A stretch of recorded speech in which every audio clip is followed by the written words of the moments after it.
Aujourd'hui, à l'heure de la bonne nouvelle, nous allons vous parler d'une femme qui a rencontré Jésus dans des circonstances bien spéciales.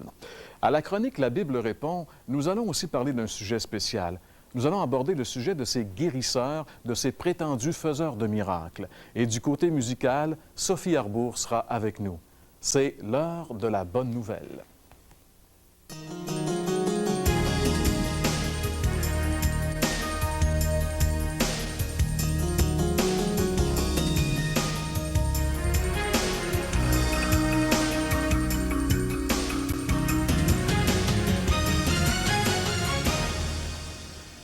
Mesdames, Messieurs, bonjour et re-bienvenue à l'émission L'heure de la bonne nouvelle avec mes collègues Gaston Jolin et François Fréchette.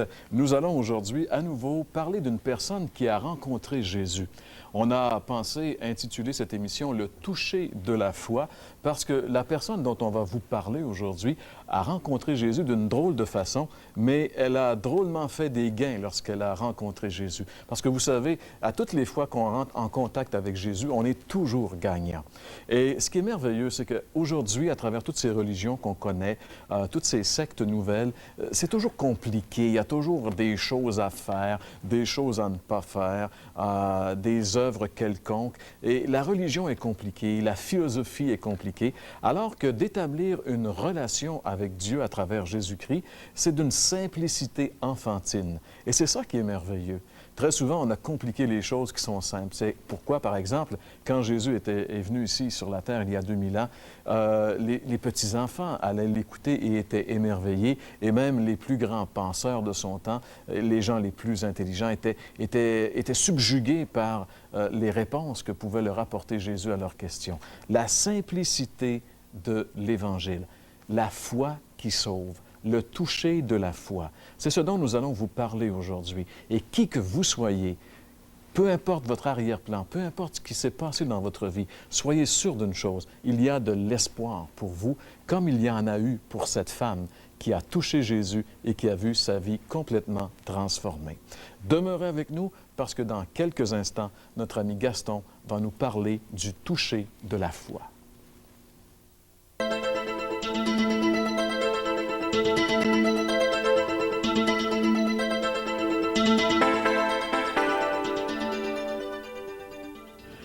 Un des pires crimes est probablement celui d'abuser de la crédulité ou de la bonne foi des gens vulnérables. Des enquêtes sérieuses effectuées aux États-Unis auprès de ces pseudo-guérisseurs et showmans religieux ont démontré que la plupart d'entre eux étaient des charlatans qui étaient motivés uniquement par l'appât du gain. Il y a aussi en ce domaine toute une catégorie de gens qui sont vraiment sincères, mais qui sont victimes d'une mauvaise théologie ou tout simplement qui souffrent de certains dérèglements psychologiques. Mais cela ne veut pas dire que Dieu ne guérit pas aujourd'hui. Dieu étant le même hier, aujourd'hui et éternellement, est encore le Tout-Puissant qui peut faire des miracles. Mais attention, j'ai parlé de Dieu, non pas de ses supposés intermédiaires. Dieu guérit encore aujourd'hui quand il lui plaît, et qui il lui plaît, et il est assez grand pour le faire tout seul. Jésus a d'ailleurs mis en garde ses auditeurs contre ces filous qui s'identifieraient à lui. Dans l'Évangile de Matthieu, chapitre 7, les versets 22 et 23, nous pouvons lire ceci. Jésus dit, « Plusieurs me diront en ce jour-là, Seigneur, Seigneur, n'avons-nous pas prophétisé par ton nom? N'avons-nous pas chassé des démons par ton nom? N'avons-nous pas fait des miracles par ton nom? Alors je le dirai ouvertement, je ne vous ai jamais connu. Retirez-vous de moi, vous qui commettez l'iniquité. » Voilà ce que Jésus pense de ces vedettes de la guérison. Et nous ferions mieux de penser comme lui. Aujourd'hui, j'aimerais vous parler du toucher de la foi. C'est une histoire que nous retrouvons dans l'Évangile de Marc, le chapitre 5, mais puisque le chapitre est d'une certaine longueur, 43 versets, bien, je voulais tout simplement commenter qu'est-ce qui se passe dans ce chapitre. Tout d'abord, au tout début du chapitre, bien, nous retrouvons le Seigneur qui, lui, traverse la mer avec ses disciples pour rencontrer un homme qui est possédé par les démons. Puis personne n'a pu rien faire pour aider cet homme-là. L'homme était esclave des démons. Et puis le Seigneur était le seul qui, lorsqu'il a traversé la mer, a pu libérer cet homme-là. Mais les hommes avaient cherché à le dompter et puis à remédier son problème sans vraiment résoudre son problème. Plus loin un peu dans le chapitre, et c'est de ça qu'on veut vous parler aujourd'hui, on retrouve une femme qui, elle, est prise d'une maladie incurable. Puis elle aussi, elle a dépensé tout ce qu'elle avait pour trouver du soulagement auprès des médecins, sans même être soulagée de sa maladie. Et même sa condition s'était allée en empirant. Et finalement, dans ce même chapitre, le Seigneur se rend chez Jairus, le chef de la synagogue. Sa petite fille est mourante. Même lorsque le Seigneur se rend, elle meurt. Personne ne peut rien faire pour cette petite. C'est seulement le Seigneur qui a la réponse. Mais là, on revient justement à cette portion d'Écriture et cette femme. Nous avons devant nous, bien sûr, un fait vécu qui nous est rapporté d'une rencontre un peu inusitée entre une femme atteinte d'une maladie incurable et Jésus. Nous voulons nous pencher aujourd'hui sur les résultats de cette rencontre. Non seulement Jésus guérit cette femme de sa maladie incurable, mais il répond aussi à son besoin spirituel. J'aimerais faire ressortir le dénouement de cette rencontre et en faire une application pour nous aujourd'hui. Pour nous placer dans le contexte de cette rencontre, on retrouve Jésus en route pour se rendre chez un chef de la synagogue, Jairus. Sa petite fille est mourante, comme déjà on l'a mentionné, mais voici qu'une femme atteinte d'une maladie incurable ferait son chemin parmi la foule afin de se rendre jusqu'à Jésus. Il faut se rappeler que Jésus est toujours accessible à celui qui le cherche. Regardons ce que la Bible dit de cette femme. Elle avait tout dépensé son bien chez les médecins sans éprouver aucun soulagement, puis en plus, son état était allé plutôt en empirant. Pauvre femme désespérée. Mais voici que quelqu'un lui parle de Jésus. Elle ne perd aucun instant et presse son chemin jusqu'à Jésus, malgré la foule, malgré tout obstacle qui peut l'empêcher d'établir ce contact avec Jésus. Elle se disait, si je peux seulement toucher ses vêtements, je serai guérie. J'aimerais ici souligner la simple foi de cette femme. Si je peux seulement toucher ses vêtements. L'important, ce n'est pas simplement le toucher de la foi en lui-même, mais l'objet de la foi, qui était dans la personne de Jésus lui-même. Puis je pourrais citer ici un exemple, par exemple. Un exemple d'un idolâtre qui, lui, se fabrique une idole de bois, et qui, par la suite, invoque son idole. Il peut avoir une grande foi dans son idole, mais sa foi n'a pas plus de valeur que son bonhomme de bois. Mais dès que cette femme, pour revenir à cette femme, touche les vêtements de Jésus, dès qu'elle établit ce contact avec Jésus, au même instant, quelque chose se passe en elle. Elle sentit, elle reconnaît qu'elle est guérie de son mal. Jésus s'arrête. Il est pressé, pourtant, de tous côtés par la foule, mais il reconnaît le toucher de la foi de cette femme. Et il pose la question, qui m'a touché? Une force est sortie de moi. Bien sûr que Jésus savait parfaitement qui l'avait touché. Mais en plus de lui accorder la guérison de sa maladie incurable, il voulait aussi répondre à son besoin spirituel. Et c'est ça qui est important. Cette femme, reconnaissant ce qui s'était produit en elle, vint tout tremblante se jeter aux pieds de Jésus pour lui dire toute la vérité. Sans doute qu'elle lui raconta son état. Et le pourquoi de son état. Et le fait que personne n'avait pu lui apporter aucun soulagement. De plus, on avait mangé son bien et on l'avait laissé sans ressources et dans un état pire qu'au début. Mais ce jour-là, par exemple, elle reconnut que Jésus seul pouvait transformer sa vie. Jésus pouvait vraiment faire quelque chose. C'était comme la dernière ressource pour elle. Sa vie, en établissant ce contact avec lui par la foi, elle savait que Jésus pouvait faire quelque chose pour elle, le toucher de la foi.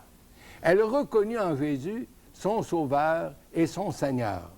Cette foi en Jésus ne peut rester incognito, par exemple.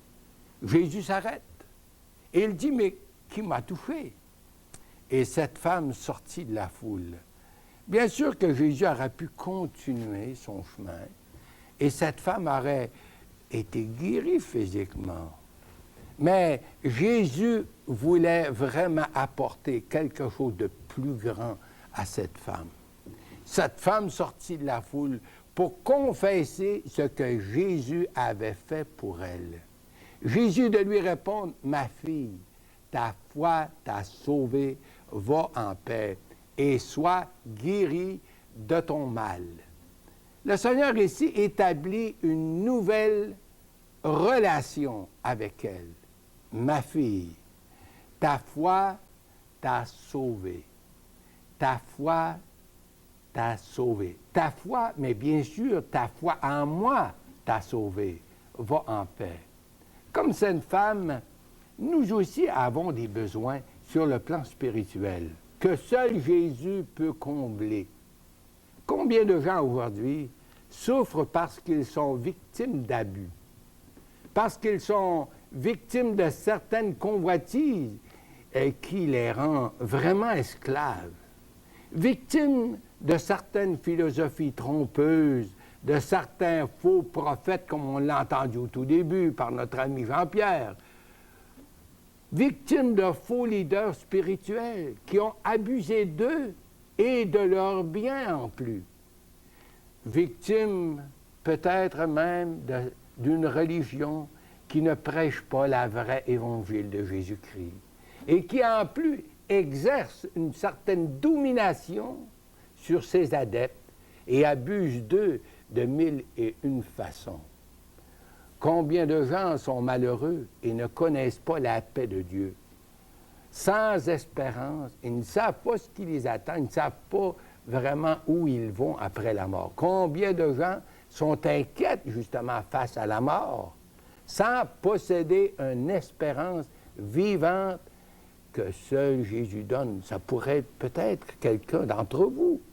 Combien de gens font de multiples sacrifices imposés par leur religion, sans connaître de soulagement et la joie de vivre comme c'était le cas avec cette femme dès qu'elle a établi ce contact par la foi. On pourrait faire partie de la foule, comme c'était le cas dans ce chapitre. Cette foule qui prêche Jésus tout autour, pourtant sans avoir établi ce toucher, ce contact par la foi avec Jésus. Qu'en est-il de vous qui m'écoutez présentement? Soyons honnêtes avec nous-mêmes. Dieu est présent où vous êtes. Il sait où vous en êtes spirituellement. Est-ce qu'il y a un temps dans votre vie où vous avez compris votre besoin de Jésus? Avez-vous déjà compris que Jésus seul a le pouvoir de vous pardonner et de vous libérer de l'esclavage du péché? Avez-vous établi ce contact par la foi dans une véritable rencontre personnelle avec Jésus?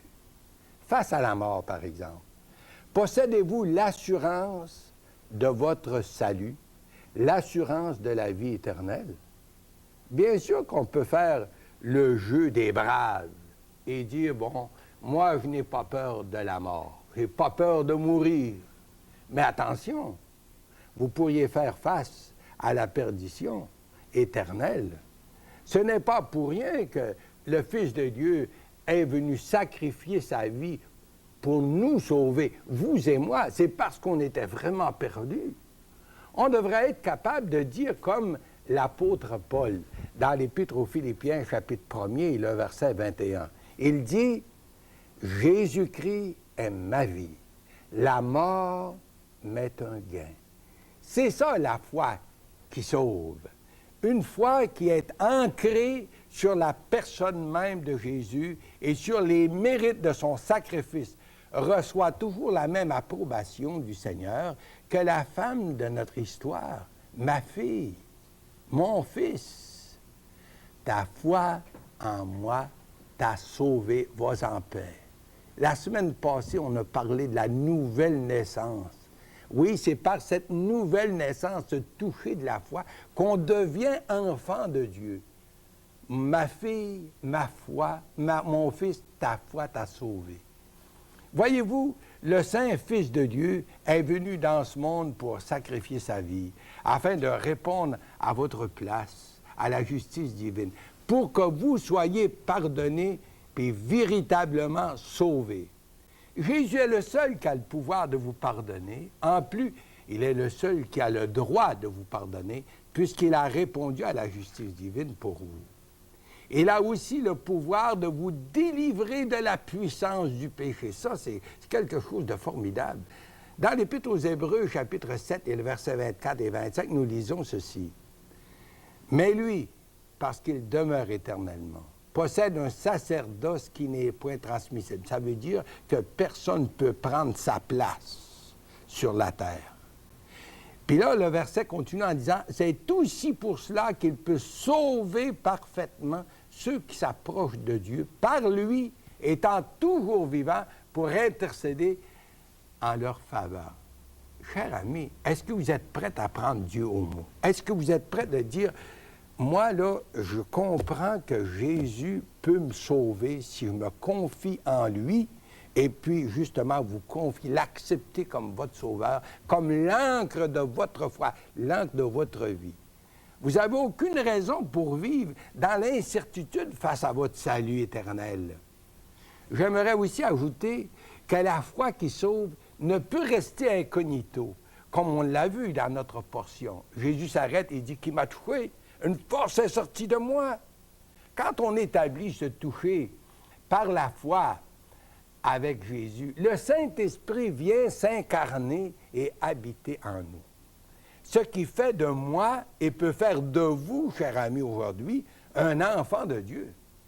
Dans l'Épître aux Romains, dans la parole de Dieu, chapitre 10, versets 9 et 10, on lit ceci. « Si tu confesses de ta bouche le Seigneur Jésus, ou Jésus comme Seigneur, et si tu crois dans ton cœur que Dieu l'a ressuscité des morts, ça veut dire qu'il est vivant, tu seras sauvé. » C'est pas dit, tu seras peut-être sauvé. Puis le verset continue en disant, « Car c'est en croyant du cœur qu'on parvient à la justice, et c'est en confessant de la bouche qu'on parvient au salut. » Cher ami, Jésus vous offre aujourd'hui son pardon. Jésus aujourd'hui veut vous sauver, vous donner cette assurance dans votre vie présentement que vous avez la vie éternelle. Cher ami, c'est à vous de vous tourner vers le Seigneur et, dans un acte de foi simple, vous accrocher à lui, l'accepter comme sauveur et puis lui confier votre vie. Cher ami, faites-le pour la gloire de Dieu. Amen.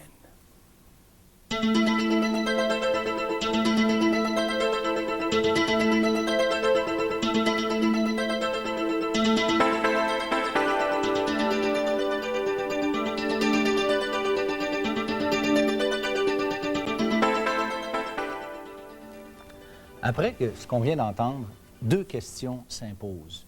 La première, avez-vous fait personnellement cette rencontre avec le Christ?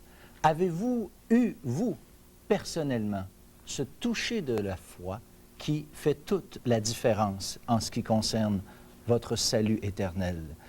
Comme cette femme a simplement touché du bout des doigts, nous dit l'Évangile, le bord même du vêtement de Jésus, et que ce seul toucher a donné à cette femme la guérison dans son corps, eh bien, le même principe s'applique maintenant en ce qui concerne le pardon de vos péchés et la guérison de votre âme. Parce que la foi, c'est quelque chose qui est abstrait, mais qui se compare facilement à ce simple toucher que cette femme a fait vis-à-vis de celui qu'elle pensait, savait et connaissait comme étant capable de régler son problème une fois pour toutes.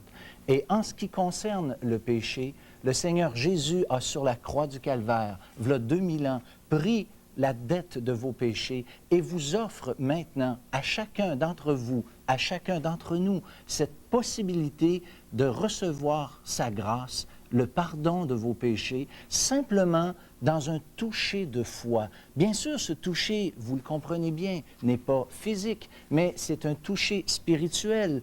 Et vous pourriez faire une prière à Dieu qui deviendrait, pour ainsi dire, votre propre toucher spirituel pour vous guérir.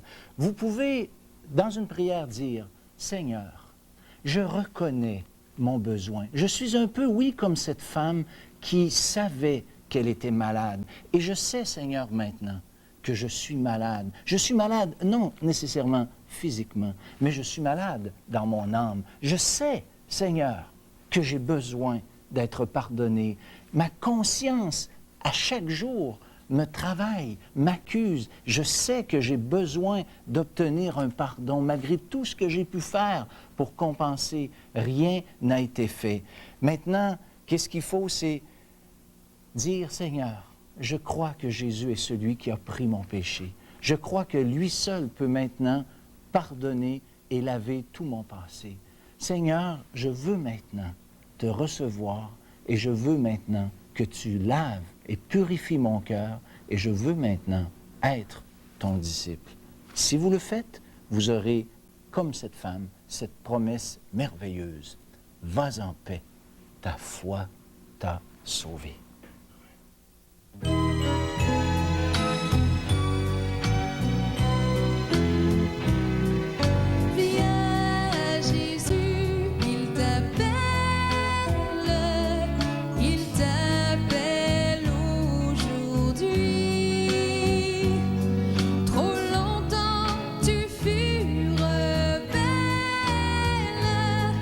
Aujourd'hui viens à lui.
Merci beaucoup, Sophie Arbour, qui était de retour avec nous après une année d'absence. On est bien content de la retrouver. Et elle avait un message très important pour nous. Viens à lui aujourd'hui. N'hésite pas, ne tarde pas. Si au cours de cette émission, vous avez réalisé que comme cette femme, vous aviez un urgent besoin de Jésus, si comme cette femme, vous avez gaspillé votre énergie, votre argent, votre espoir au travers de ces soi-disant guérisseurs, de ces soi-disant prédicateurs qu'il y a un peu partout, eh bien, il est temps pour vous aujourd'hui d'arrêter et de venir au seul qui peut vraiment régler votre problème, le Seigneur Jésus-Christ. C'est pour ça que l'émission existe. Vous savez, ce chant a été notre thème pendant plusieurs années parce que notre désir, c'est que vous puissiez venir à la connaissance personnelle du Seigneur Jésus-Christ et expérimenter son merveilleux salut qu'il donne gratuitement à tous ceux qui veulent bien le recevoir. C'est comme les livres que nous vous proposons, c'est comme également les déjeuners auxquels nous vous convions. Tout cela est gratuit et peut changer votre vie. Mais pour ce qui nous concerne aujourd'hui, c'est tout le temps que nous avions. Alors, on vous souhaite de passer une excellente semaine et on vous donne rendez-vous la semaine prochaine pour une autre émission de l'heure de la bonne nouvelle.